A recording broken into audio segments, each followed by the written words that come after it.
আবারও বড় পর্দায় ফিরছেন ঢালিউড তারকা আরফিন শুভ ও অভিনেত্রী বিদ্যা সিনহা মিম। আসন্ন পবিত্র ঈদুল আজহায় মুক্তি পাচ্ছে তাদের নতুন সিনেমা মালিক। অ্যাকশনধর্মী এই সিনেমাটি পরিচালনা করেছেন সাইফ চন্দন।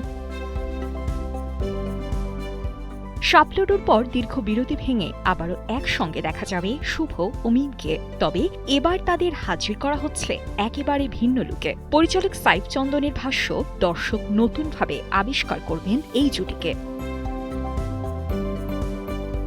2 মিনিট 27 সেকেন্ডের ট্রেলারে উঠে এসেছে ক্ষমতা, আধিপত্য আর অন্ধকার জগতের গল্প, যেখানে মায়ের সম্মান রক্ষার লড়াইয়ে ধীরে ধীরে অপরাধ জগতের ক্ষমতাধর ব্যক্তি হয়ে ওঠেন আরফিন শুভ অভিনীত মালিক চরিত্রটি। একমাত্র স্মার্ট সিটি বসুন্ধরা, আধুনিকতায় এক ধাপ এগিয়ে।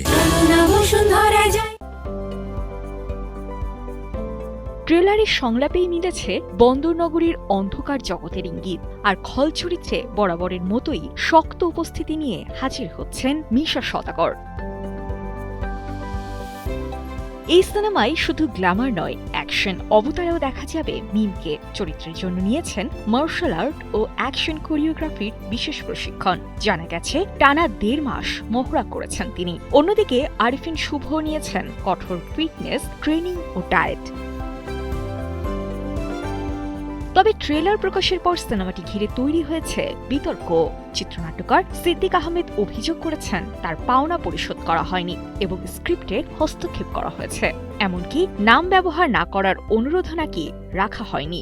যদিও এ বিষয়ে কোনো মন্তব্য করেননি পরিচালক সাইফ চন্দন।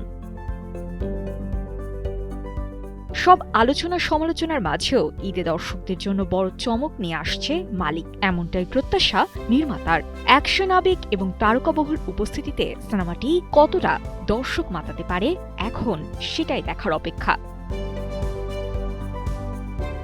সাজি ইসলাম, কালের কণ্ঠ।